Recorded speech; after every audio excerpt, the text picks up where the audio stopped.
పిల్లల బంగారు భవిష్యత్తు కోసం బడివైపు అడుగులు అనే కాన్సెప్ట్ తోటి రాష్ట్ర ప్రభుత్వము మెగా పీటీఎంని రాష్ట్ర వ్యాప్తంగా డిసెంబర్ 7వ తేదీన నిర్వహించడం అనేది జరుగుతున్నది.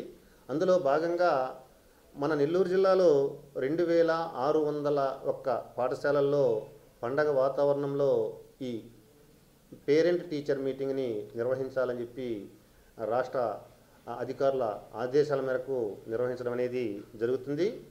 ముఖ్యంగా ఈ కార్యక్రమంలో ఎంగేజ్, ఎడ్యుకేట్, ఎంపవర్ అనేటటువంటి అప్రోచ్ని అవలంబించాలని చెప్పి మనకి ఉన్నతాధికారుల నుంచి ఆదేశాలు ఉన్నాయి.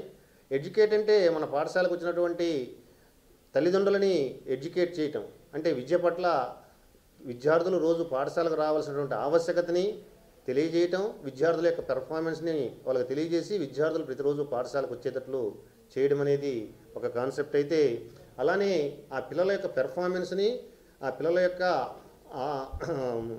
వివిధ విభాగాల్లో ఉన్నటువంటి మెరిట్స్ని, డిమెరిట్స్ని తల్లిదండ్రులకు తెలియజేసి తల్లిదండ్రులు ఆ విద్యార్థులతో ఎంగేజ్ చేసే విధంగా చూడడం అనేది సెకండ్ అప్రోచ్ అయితే, థర్డ్ అప్రోచ్ ఎంపవర్ చేయటం, తల్లిదండ్రుల్ని ఎంపవర్ చేసే విధంగా, మోటివేట్ చేసే విధంగా ఉపాధ్యాయులు కృషి చేయడం అనేది జరుగుతుంది. తద్వారా ఆ తల్లిదండ్రులకి పాఠశాల పట్ల, సమాజం పట్ల ఒక ప్రత్యేకమైనటువంటి అభిప్రాయం ఏర్పడి తద్వారా పాఠశాలకు అవసరమైనటువంటి నిధులని అలానే వస్తువులని దాతల సహకారంతో సమకూర్చుకోవడం అనేది కూడా జరుగుతుంది.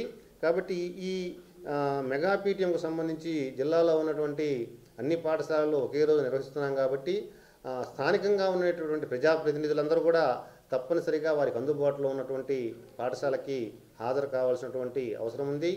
అలానే డిఎంహెచ్ఓ గారు మెడికల్ స్క్రీనింగ్ నిర్వహిస్తారు. అలానే ప్రతి పాఠశాలకి ఏఎన్ఎం మెగా పీటీఎం జరిగే రోజు హాజరు కావాలని చెప్పి కూడా జిల్లా కలెక్టర్ గారు తెలియపరుచున్నారు. కాబట్టి ఈ విషయాలు దృష్టిలో పెట్టుకొని ఈ మెగా పీటీఎం కార్యక్రమాన్ని సక్సెస్ఫుల్గా నిర్వహించేందుకు మండల స్థాయి అధికారులు అలానే పాఠశాల స్థాయి సిబ్బందిని కూడా సహకరించాలని చెప్పి, కృషి చేయాలని చెప్పి నేను ఈ సందర్భంగా అందరినీ రిక్వెస్ట్ చేస్తున్నాను.